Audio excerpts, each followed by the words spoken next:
Good morning students.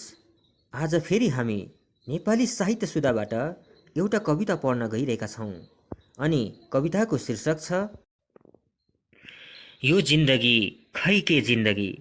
मलाई मनपर्ने कविता, सायद तिमीहरूलाई पनि मनपर्छ होला। अनि यो कविता लेख्नु भएको छ कवि हरिभक्त कटुवालले। कविता सुरु गर्नभन्दा पहिला कवि हरिभक्त कटुवालको छोटो परिचय पनि प्रस्तुत गर्दैछु। कवि हरिभक्त कटुवालको जन्म असमको डिब्रुगढ भन्ने ठाउँमा 2 जुलाई 1935 सालमा भएको थियो भने उहाँको निधन 10 सितम्बर 1980 सालमा भयो। उहाँको केही प्रमुख कृतिहरू मैले यहाँ उल्लेख गरेको छु। जस्तै नम्बर 1 मा छ यो जिन्दगी खै के जिन्दगी कविता सङ्ग्रह। नम्बर 2 मा छ भित्री मान्छे बोल्न खोज्छ यो पनि कविता सङ्ग्रह। नम्बर 3 मा बदनाम मेरा आँखाहरू यो पनि कविता र गीत सङ्ग्रह हो। त्यस्तै प्रकारले नम्बर 4 मा छ सुधा यो चाहिँ खण्डकाव्य। नम्बर 5 मा छ स्पष्टीकरण यो चाहिँ कथा सङ्ग्रह। त्यस्तै प्रकारले सम्झना गीत सङ्ग्रह। अनि अन्तमा म मरेको छैन यो चाहिँ उहाँको नाटक हो। यसरी कवि हरिभक्त कटुवालले नेपाली साहित्यको कविता, खण्डकाव्य, कथा तथा नाटक विधामा कलम चलाउनु भएको छ। स्टुडेन्ट्स, कवि हरिभक्त कटुवालद्वारा लिखित कविता यो जिन्दगी खै के जिन्दगी एक निराशवादी कविता हो। कविताको शीर्षकबाट नै हामीलाई थाहा हुन्छ कि यस कवितामा कविले जीवनप्रति निराशा औ वैराग्यपूर्ण भाव व्यक्त गर्नुभएको छ। अर्थात् यसो भनौँ, यो सङ्घर्षपूर्ण औ दुःखदायी जिन्दगी देखेर कवि असाध्यै विचलित बन्नुभएको छ, दुखी बन्नुभएको छ। यसैले त यो जिन्दगी खै के जिन्दगी भन्दै कविले जीवनप्रति वितृष्णा सहित गुनासो पनि व्यक्त गर्नुभएको छ यस कवितामा। ओके स्टुडेन्ट्स, अब म कविता पढ्दै यस कवितामा कविले के कस्ता विचारहरू व्यक्त गर्नुभएको छ सो कुरा बताउन गइरहेको छु। कविताको शीर्षक छ यो जिन्दगी खै के जिन्दगी। कवि हुनुहुन्छ हरिभक्त कटुवाल। भित्र खोक्रिएर बाहिर बाँचेको, एटमको त्रासले चुसेको, समस्याको भूतले सताएको यो जिन्दगी खै के जिन्दगी, यो जिन्दगी खै के जिन्दगी।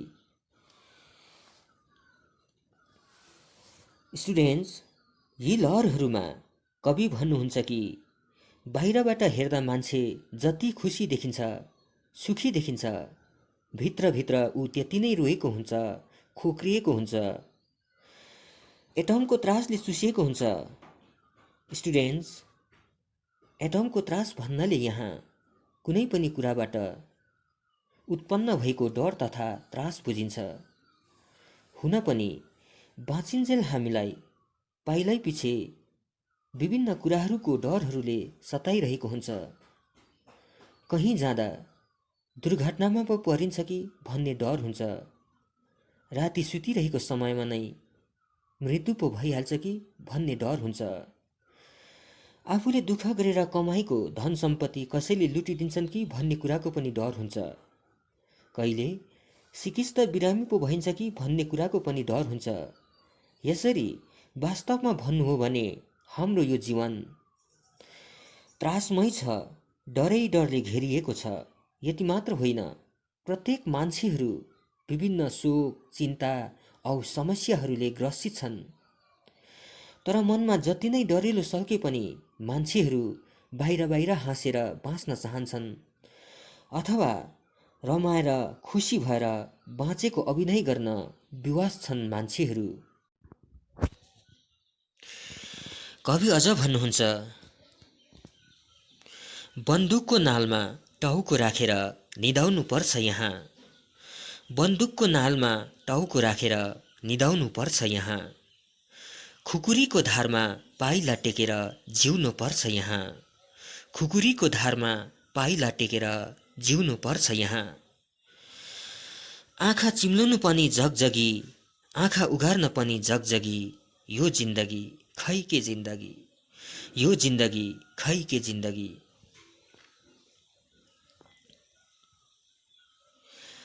स्टुडेन्ट्स, यी लाइनहरूमा कवि भन्नुहुन्छ कि हामीले बाँचिन्जेल बन्दुकको नालमा टाउको राखेर निदाउनु पर्छ। अर्थात् मनमा विभिन्न कुराहरूको चिन्ता, डर इत्यादि भएको कारणले, विभिन्न समस्याहरूले सताएको कारणले हामी शान्तिसँग निदाउनु पनि सक्दैनौँ, सुखसँग जिउन पनि सक्दैनौँ। फेरि भएन, जीवन बाँच्ने क्रममा हामीले विभिन्न सङ्कटहरू झेल्नुपर्छ, विभिन्न बाधा अर्चनहरूको ठक्कर सहनुपर्छ, विभिन्न चुनौतीहरूको सामना गर्नुपर्ने हुन्छ। यसैले यो जिन्दगी बाँच्न एकदमै कठिन छ। यी कुराहरूलाई नै व्यक्त गर्दै कविले यहाँ भन्नुभएको छ कि खुकुरीको धारमा पाइला टेकेर जिउनु पर्छ यहाँ भनेर। कविताको अन्ततिर कवि अझ भन्नुहुन्छ, पसलमा सोकेसभित्र सजाएर राखेको काँचको चुरा जस्तो यो जिन्दगी। कुनै युवतीको हातमा चढ्दा चढ्दै प्याट्ट फुट्न सक्छ यो जिन्दगी।